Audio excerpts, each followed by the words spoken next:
یا رب صل. بسم اللہ الرحمن الرحیم. سورہ رعد کا رکوع نمبر 5 اور 13ویں پارے کا رکوع نمبر 11.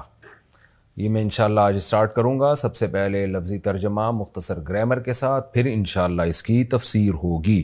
اعوذ باللہ من الشیطان الرجیم. بسم اللہ الرحمن الرحیم. وَلَقَدِ اسْتُهْزِئَ بِرُسُلٍ مِّن قَبْلِكَ، البتہ تحقیق استہزاء کیا گیا ان رسولوں کے ساتھ جو آپ سے پہلے گزرے ہیں. فَأَمْلَيْتُ، املا کا معنی ہوتا ہے مہلت دینا. فَأَمْلَيْتُ، پس میں نے مہلت دی. لِلَّذِينَ كَفَرُوا، ان لوگوں کو جو کافر تھے. ثُمَّ أَخَذْتُهُمْ، پھر میں نے ان کو پکڑ لیا. فَكَيْفَ كَانَ عِقَابِ، عقاب اصل میں تھا عقابی، کیسا ہوا میرا عذاب. آفَمَنْ هُوَ قَائِمٌ عَلَى كُلِّ نَفْسٍ، بھلا وہ ذات. آفَمَنْ، تو کیا وہ ذات. ہوا قائم، جو قائم ہے. علی کل نفس، ہر نفس پر. بما کسبت، ان اعمال کے ذریعے، ان اعمال کی وجہ سے جو اس نفس نے کمائے ہوں. یعنی وہ ذات جو انسان پر ہر نفس پہ نگران ہو ان اعمال کی وجہ سے جو اعمال اس نے کمائے ہیں. یعنی اس کی وجہ سے جس ذات نے انسان پر گرفت رکھی ہوئی ہو اور اس کے اعمال کی وجہ سے اس کو دیکھ رہا ہو کہ یہ اچھا عمل کر رہا ہے کہ برا عمل کر رہا ہے. ایک وہ ذات ہے. اس کی جزا آگے محذوف ہے، اس کا جواب آگے محذوف ہے. کیا مطلب؟ وہ ذات بہتر ہے یا وہ ذات جس کی کسی نفس پہ دسترس ہی نہ ہو. یعنی ویسے تو میں تفسیر میں ڈیٹیل بتاؤں گا، مقصد توحید کے مضمون کو بیان کرنا ہے کہ ایک اللہ وہ ذات ہے جو انسان کو اس کے اعمال کی وجہ سے جس نے جکڑ کے رکھا ہوا ہے، ہلے گا نہیں انسان. اور ایک ذات وہ ہے جس کو پتہ ہی نہیں کہ انسان کر کیا رہا ہے، اچھا کر رہا ہے کہ برا کر رہا ہے، جو تمہارے جھوٹے خدا ہیں. تو بتاؤ ان دونوں میں بہتر کون ہے؟ یہ جملہ آخر محذوف ہے. وَجَعَلُوا لِلَّهِ شُرَكَاءَ، اور انہوں نے ٹھہرا لیے ہیں اللہ کے لیے شرکا. قُلْ سَمُّوهُمْ، اے نبی آپ ان سے کہہ دیجئے. سمو، سما یسمی، تسمیتاً کا معنی نام رکھنا یا نام بتانا. تو قل سموہم، اے نبی ان سے کہہ دیجئے ان کے نام تو بتاؤ تم. ام تنبئونہ، یا تم اللہ کو خبر دے رہے ہو ایسی چیز کی. بما لا یعلم، جس کو اللہ خود بھی نہیں جانتا. فی الارض، زمین میں. یعنی زمین میں اللہ کو خود علم ہے ہی نہیں کہ ایسا بھی کچھ ہے. تفسیر میں ڈیٹیل ہوگی انشاءاللہ. ام بظاہر من القول، یا تم بات کے ظاہر کی وجہ سے ایسی بات کرتے ہو. یعنی اللہ کو جو تم خبر دے رہے ہو ایسی چیز کی خبر دے رہے ہو کہ جس کا اللہ کو بھی پتہ نہیں ہے. یا تم یہ جو خبر دے رہے ہو، کون سی خبر؟ کہ تم نے بہت سارے بتوں کو جو معبود ٹھہرا لیا ہے یہ تمہارے معبود ہے. یہ جو خبر ہے بظاہر من القول، کہ تم بات کے ظاہر سے کہہ رہے ہو، یہ کوئی دلیل نہیں ہے، تم خود مانتے ہو کہ اوپر سے کہہ رہے ہو. کیا ایسی بات ہے کیا؟ دوبارہ آسان ترجمہ کر دیتا ہوں میں. قل سموہم، اے نبی آپ ان سے کہہ دیجئے کہ ان بتوں کے نام تو بتاؤ. ام تنبئونہ بما لا یعلم فی الارض ام بظاہر من القول، یا تم اللہ کو ایسی بات کی خبر دے رہے ہو جس کو اللہ کا بھی علم نہیں ہے، اللہ کو بھی جس بات کا علم نہیں ہے، یا صرف قول کی ایک ظاہری بات کر رہے ہو، صرف باتوں کی حد تک تم یہ کہہ رہے ہو کہ خدا کے علاوہ اور بھی معبود ہیں. بل زین للذین کفروا، بل کا کیا مطلب ہوتا ہے؟ پچھلی تمام باتوں کو غلط قرار دینا اور اگلی بات کا دعویٰ کرنا. بل زین للذین کفروا، اللہ کہتے ہیں اصل بات یہ ہے کہ کافروں کے لیے مزین کر دی گئی ہے مکرہم، ان کے مکر و فریب کو. وصدوا عن السبیل، اور ان کو سیدھے راستے سے روک دیا گیا ہے. ومن یضلل اللہ، اور جس کو اللہ گمراہ کر دے. فما لہ من ہاد، اس کے لیے کوئی ہدایت والا نہیں ہے. لہم عذاب فی الحیات الدنیا، ان لوگوں کے لیے دنیا میں بھی عذاب ہے. ولعذاب الآخرۃ اشق، اور آخرت کا عذاب تو بہت سخت ہے. وما لہم من اللہ من واق، اور نہیں ہوگا اللہ سے ان کے لیے کوئی بچانے والا، یعنی اللہ کے عذاب سے ان کو کوئی بچانے والا نہیں ہوگا. مثل الجنۃ التی وعد المتقون، اس جنت کی مثال جس کا متقیوں سے وعدہ کیا گیا ہے. تجری من تحتها الانہار، اس جنت کے نیچے نہریں بہتی ہیں. اکلها دائم، اس کا جو پھل ہے، اکل کا مطلب جو اس کے ذائقے ہیں، جو بھی کھانے پینے کی چیزیں ہیں اس کے جو پھل ہیں دائم ہمیشہ رہیں گے. وظلھا، اسی طرح اس کے سائے بھی. تلک عقبی الذین اتقوا، یہ انجام ہے ان لوگوں کا جو پرہیزگار ہوئے. وعقب الکافرین النار، اور کافروں کا انجام آگ ہے۔ والذین آتیناہم الکتاب، اور وہ لوگ جن کو ہم نے کتاب دی، یفرحون بما انزل الیک، وہ خوش ہوتے ہیں اس قرآن کی وجہ سے جو آپ پر نازل کیا جا رہا ہے۔ ومن الاحزاب، اور ان لشکروں میں، انہی جماعتوں میں، حزب کہتے ہیں جماعت کو، احزاب اس کی جمع، انہی جماعتوں میں ایسے لوگ بھی ہیں من ینکر بعضہ، جو اس قرآن کے ایک بعض حصے کا انکار کرتے ہیں۔ قل انما امرت ان اعبد اللہ، اے نبی آپ ان سے کہہ دیجئے مجھے تو حکم دیا گیا ہے کہ میں اللہ کی عبادت کروں، ولا اشرک بہ، اور اس کے ساتھ کسی کو شریک نہ کروں، الیہ ادعو، اسی اللہ کی طرف میں لوگوں کو بلاتا ہوں، وَإِلَيْهِ مآب، مآب اصل میں تھا مآبی، یا کو حذف کر دیا، اور اسی کی طرف میرا لوٹنا ہے۔ وَكَذَلِكَ أَنزَلْنَاهُ حُكْمًا عَرَبِيًّا، اسی طرح ہم نے نازل کیا عربی حکم، حکم کا مطلب جس میں احکامات ہیں، یعنی قرآن۔ جس طرح اہل کتاب کو ہم نے کتاب دی تو اسی طرح ہم نے حکم عربی بھی نازل کیا ہے۔ وَلَئِنِ اتَّبَعْتَ أَهْوَاءَهُمْ، اے نبی اگر آپ نے ان کی خواہشات کی پیروی کی، بعد ما جاءک من العلم، بعد اس کے کہ آپ کے پاس علم آ چکا ہے، ما لک من اللہ من ولی ولا واق، تو نہیں ہوگا اللہ سے بچانے والا آپ کے لیے، من ولی کوئی دوست، ولا واق، واق اصل میں تھا واقی، بچانے والا، وقایقی وقایتن، یعنی وقع یوقیو تھا بچانا۔ یہ بھی مختصر رکوع تھا، لفظی ترجمہ ہو گیا، مختصر اس کی تفسیر کر دیتا ہوں، ترجمہ میں ہی آپ کو تفسیر سمجھ میں آ گئی ہوگی۔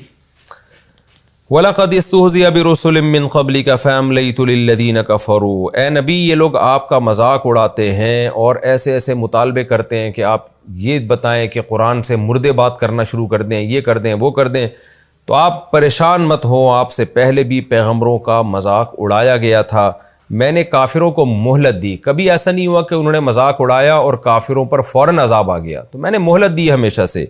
ثم اخذتهم، لیکن پھر میں نے ان مذاق اڑانے والوں کو پکڑا ہے، چھوڑا نہیں کسی کو۔ فکیف کان عقاب، تو اٹھاؤ ماضی اور پوچھو اپنے باپ داداؤں سے اور ان کھنڈرات کو دیکھو کہ میرا عذاب ہوا کیسا ان کے ساتھ۔ افمن هو قائم على كل نفس بما كسبت، قرآن کا اصل مضمون چونکہ توحید ہے، پھر اللہ اسی مضمون کی طرف آتے ہیں کہ بتاؤ جن بتوں کی تم عبادت کرتے ہو کیا ان کی انسان پر نگرانی ہے؟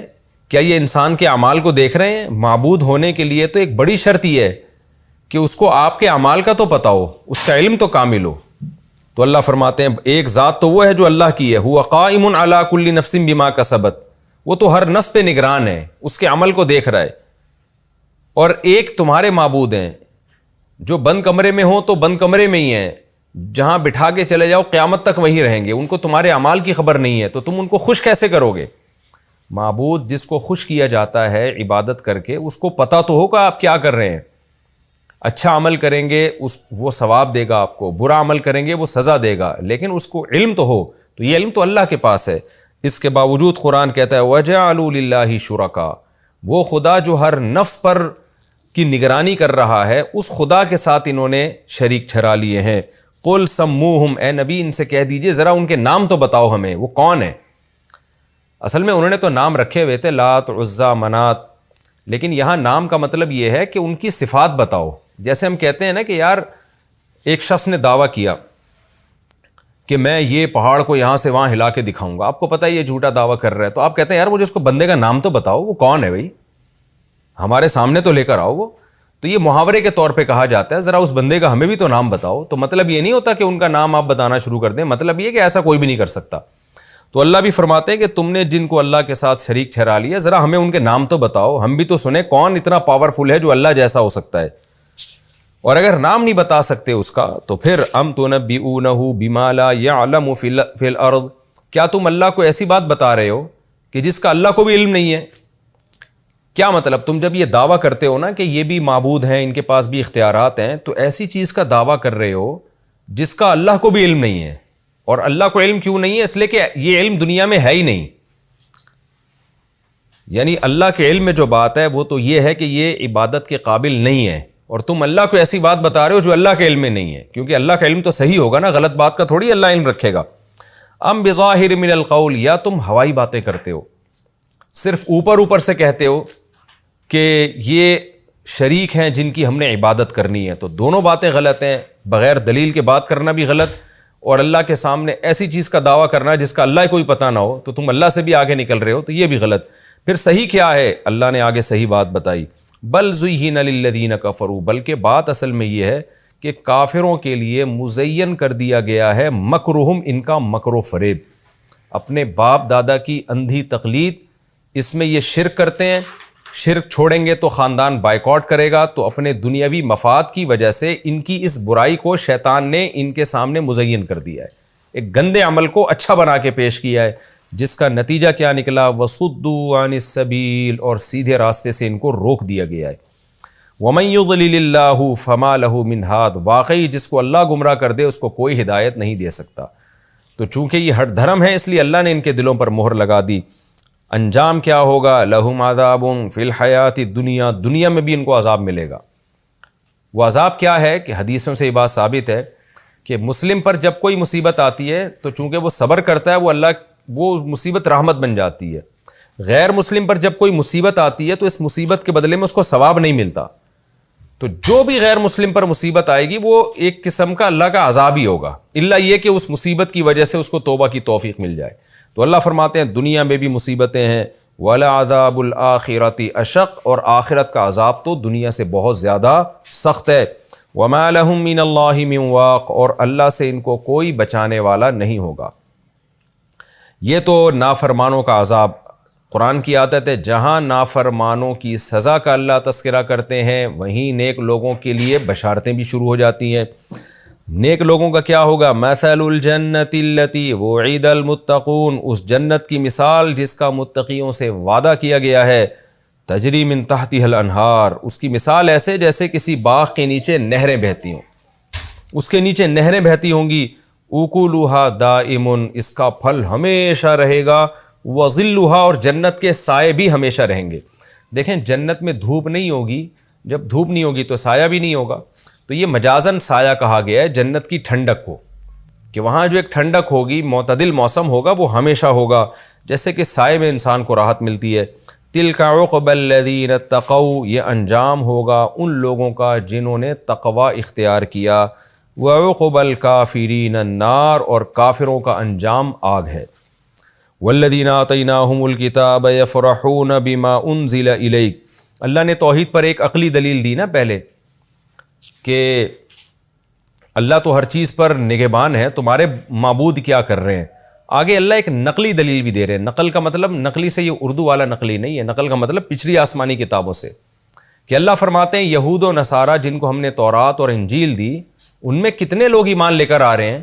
وہ تورات اور انجیل میں خوشخبریاں دیکھتے ہیں نبی صلی اللہ علیہ وسلم کی, تو ان سے جا کے حالات پوچھو. والذین آتیناہم الکتاب, وہ لوگ جن کو ہم نے کتاب دی, یفرحون بما انزل الیک, وہ تو آپ پر کتاب نازل ہونے سے خوش ہیں, لیکن انہی میں کچھ ایسے لوگ بھی ہیں من ینکر بعضہ, جو اس قرآن کے بعض حصے کا انکار کر دیتے ہیں. بعض سے کیا مراد ہے؟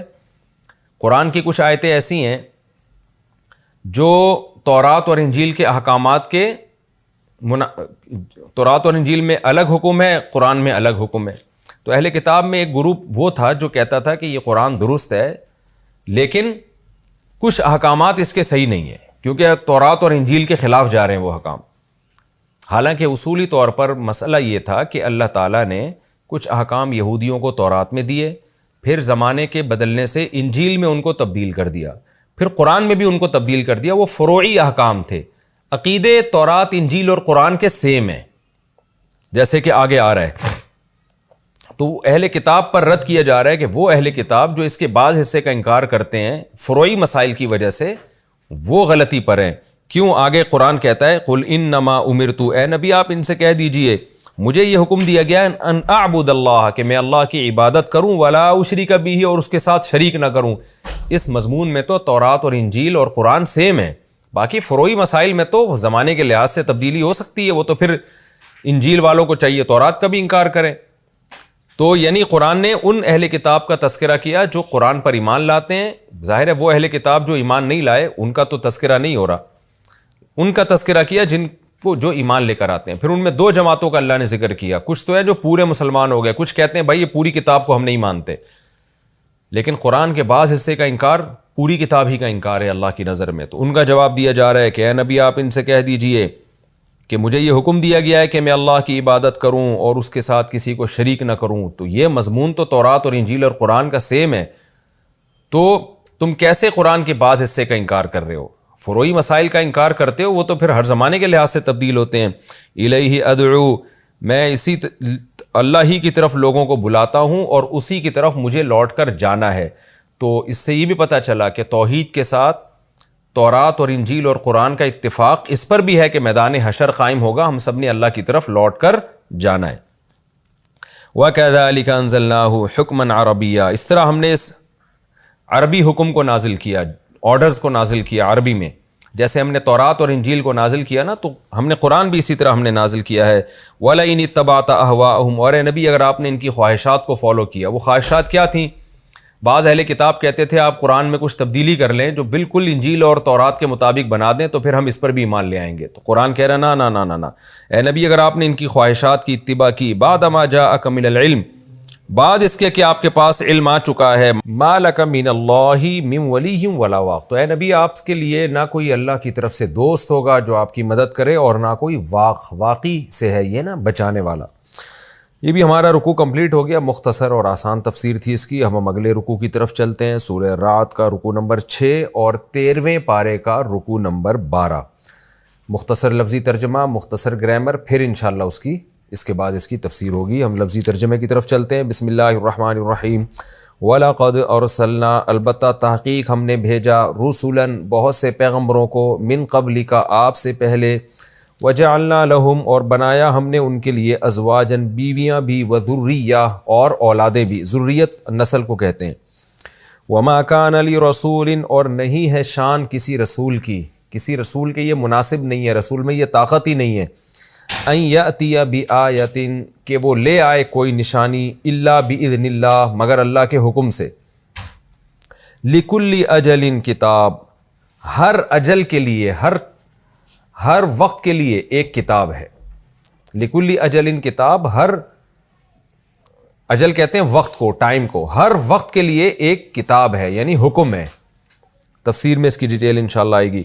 یمح اللہ ما یشاء, مٹا دیتا ہے اللہ تعالی جو چاہتا ہے.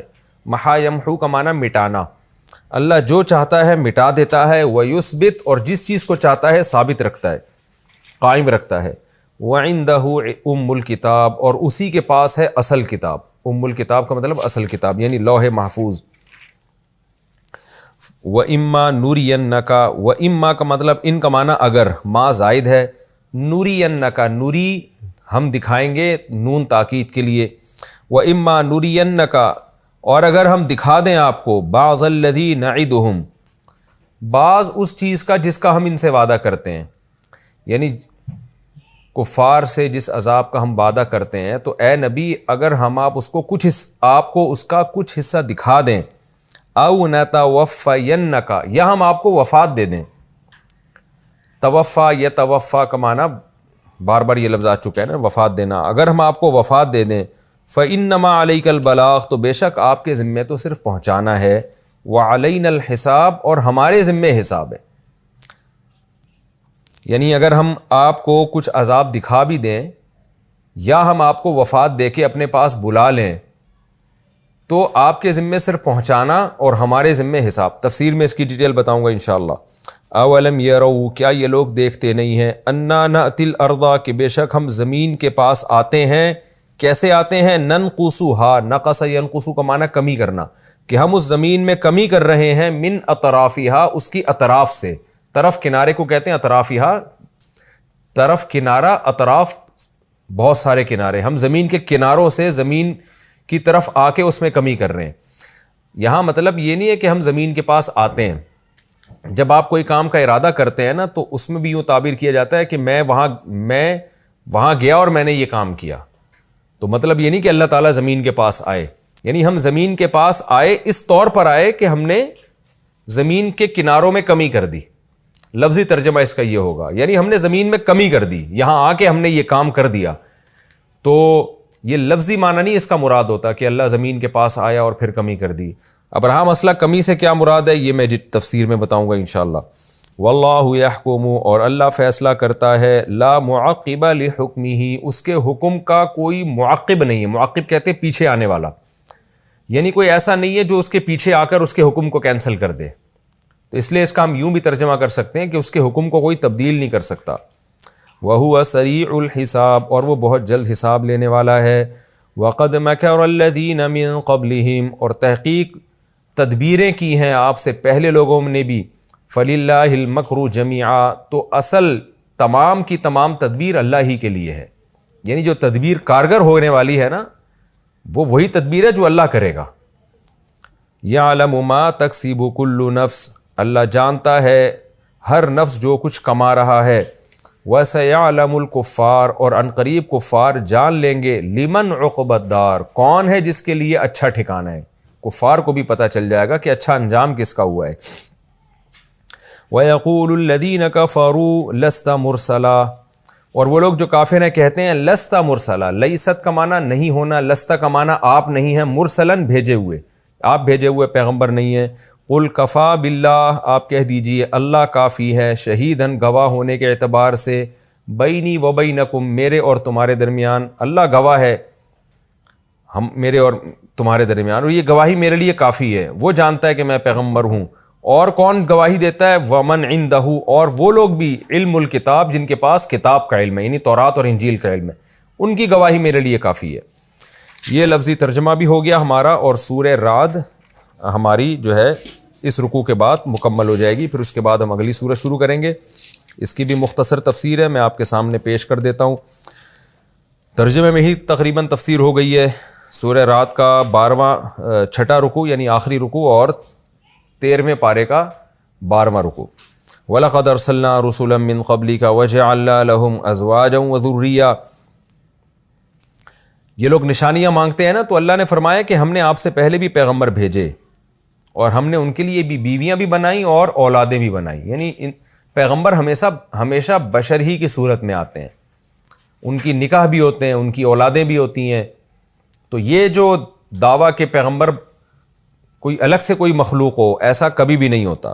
وما کان لرسول ان یاتی بآیۃ الا باذن اللہ، اور بار بار جو یہ مطالبہ کرتے ہیں کہ اس پر کوئی نشانی نازل کیوں نہیں ہوئی، تو رسول کے بس میں نہیں ہے کہ کوئی معجزہ لے آئیں مگر اللہ کے حکم سے، یعنی معجزہ رسول کی طاقت میں ہوتا ہی نہیں ہے، یہ تو اللہ کا کام ہے۔ تو یہ نبی سے مطالبہ کس بیس پہ کیا جا رہا ہے؟ جو کام نبی کر نہیں سکتے اس کام کا نبی سے مطالبہ کیوں کرتے ہو؟ لکل اجل کتاب، رہا مسئلہ یہود و نصارہ کا، آپ نے دیکھا پچھلے رکوع میں یہ تھا نا کہ یہودیوں اور عیسائیوں میں جو اہل کتاب ہیں وہ اس قرآن کے بعض حصے پر ایمان لا رہے ہیں اور بعض کا انکار کر رہے ہیں۔ اور کن آیتوں کا انکار کر رہے ہیں؟ وہ آیتیں جو تورات اور انجیل سے میچ نہیں کرتی، اس کا حکم کچھ اور ہے، اس میں کچھ اور آرڈر دیا جا رہا ہے، اس کا بھی اللہ نے جواب دیا۔ لکل اجل کتاب، ہر وقت کے لیے ایک کتاب ہے، یعنی ہر زمانے کے لیے ایک کتاب ہے جس میں اس زمانے کے حساب سے احکام ہوتے ہیں۔ تو تورات اور انجیل اپنے زمانے کے لحاظ سے تھیں، اب زمانہ تبدیل ہوا ہے تو اس کے حکام بھی چینج ہو گئے ہیں، تو اس لیے یہود و نصارہ کا یہ اعتراض بجا نہیں ہے۔ یمح اللہ ما یشاء، دوسری بات یہ کہ اللہ کو اختیار ہے نا اپنے جو چاہے حکم تبدیل کر دے۔ تورات میں کچھ احکام تھے جو اللہ نے انجیل میں چینج کر دیے، اب انجیل میں کچھ احکام تھے جو اللہ نے قرآن میں چینج کر دیے۔ کیوں؟ یمح اللہ ما یشاء، اللہ جو چاہتا ہے مٹا دیتا ہے، یعنی جس آرڈر کو چاہتا ہے کینسل کر دیتا ہے، وَيُثْبِتُ، اور جس حکم کو چاہتا ہے اللہ باقی رکھتا ہے، تو یہ اللہ کے اختیار میں ہے۔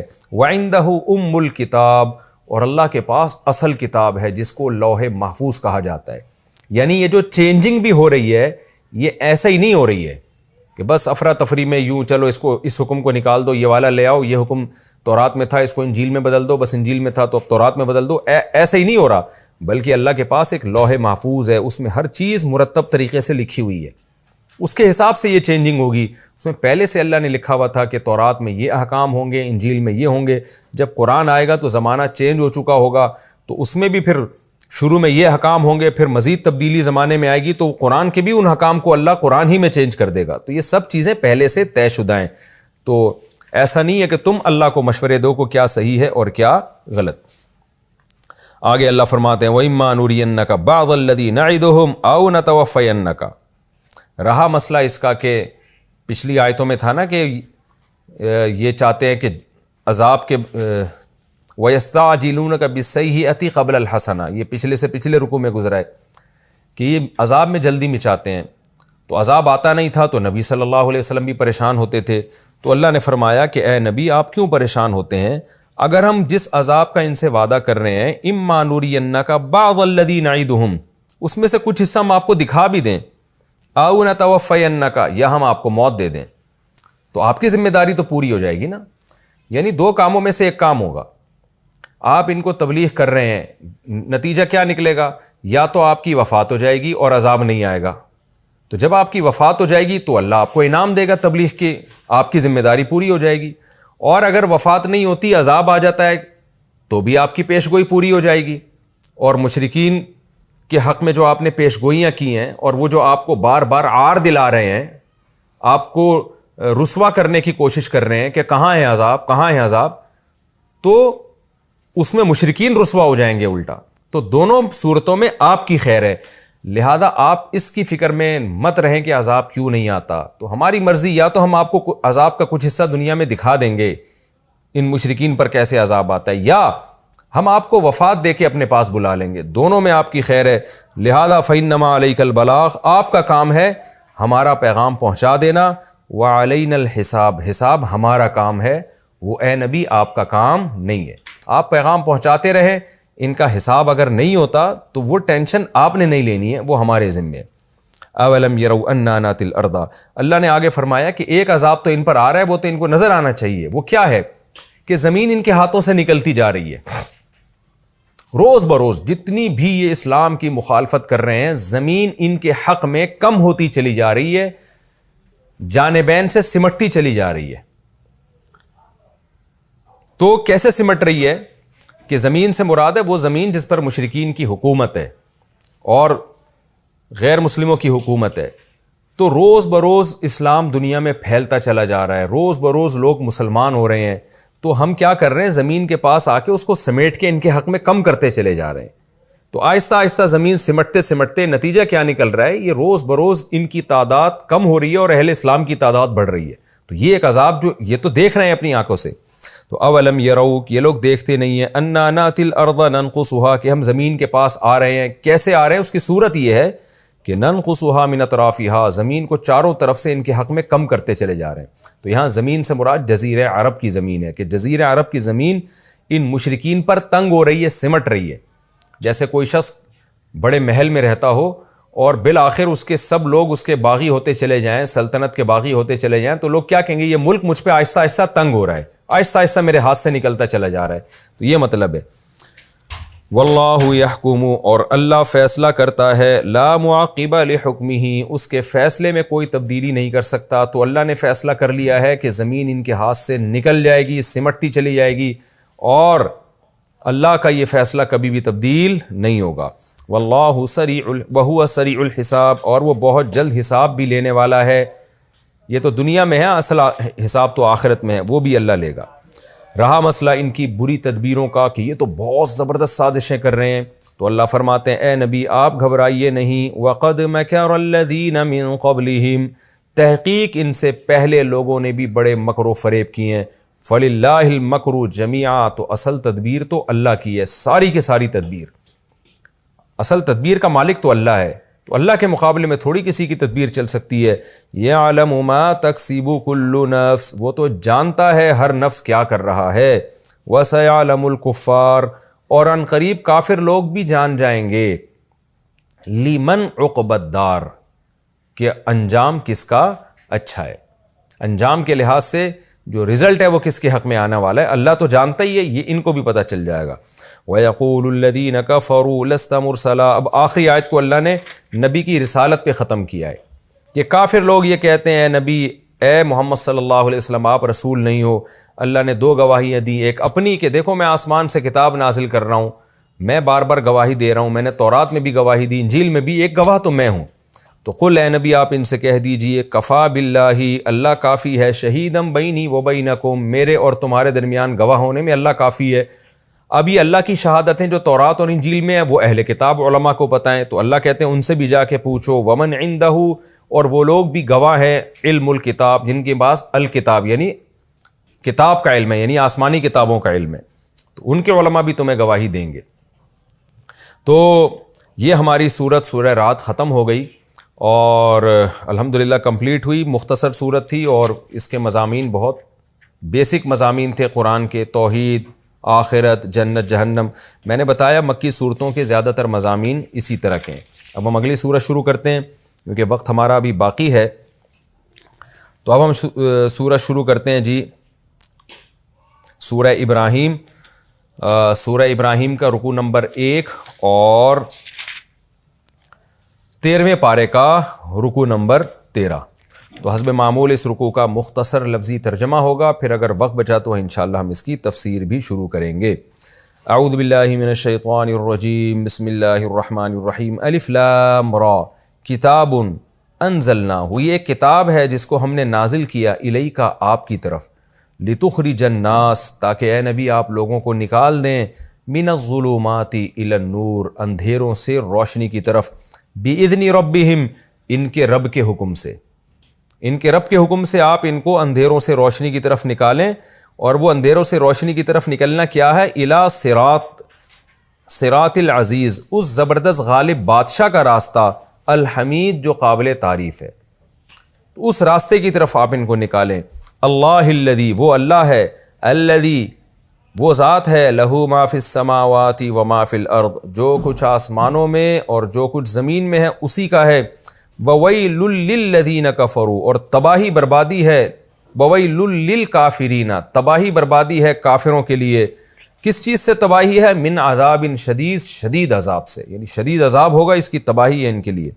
یہ کافر وہ لوگ ہیں الذین یستحبون الحیات الدنیا، استحباب کا معنی اچھا سمجھنا، حب سے نکلا ہے نا، استحباب استخراج کی طرح۔ تو یستحبون یہ لوگ محبت کرتے ہیں، اچھا سمجھتے ہیں، الحیات الدنیا دنیاوی زندگی کو، علی الآخرہ آخرت پر، یعنی دنیا کو آخرت پر ترجیح دیتے ہیں یہ لوگ۔ وَيَصُدُّونَ عَن سَبِيلِ اللَّهِ، صد یصد روکنا، اور یہ روکتے ہیں اللہ کے راستے سے، وَيَبْغُونَهَا اور تلاش کرتے ہیں، بغا یبغی کئی بار آ رہا ہے نا تلاش کرنا، وَيَبْغُونَهَا اور تلاش کرتے ہیں ہاں اللہ کے راستے میں، عوجا کجی، یعنی ہر وقت اس میں کوئی کجی تلاش کرتے ہیں، ٹیڑھا پن تلاش کرتے ہیں، یہاں مراد ہے اعتراض، ہر وقت اس میں نیگیٹیوٹی پھیلانے کی کوشش کرتے ہیں اور بیہودہ اعتراض تلاش کر کے اس لوگوں کو اللہ کے راستے سے روکنے کی کوشش کرتے ہیں۔ اولئک فی ضلال بعید، یہ لوگ ہیں ایسی گمراہی میں جو بہت دور کی ہے۔ کیا مطلب؟ بعید عن الحق، ایسی گمراہی جو حق سے بہت دور کی ہے۔ وما ارسلنا من رسول اور نہیں بھیجا ہم نے کوئی پیغمبر الا بلسان قومہ مگر اس کی قوم کی زبان کے ساتھ، جو قوم کی زبان تھی اسی زبان کے ساتھ اللہ نے پیغمبر کو بھیجا ہے، لیبین لہم تاکہ وہ پیغمبر کھول کھول کے بیان کر دیں اس قوم والوں کے لیے۔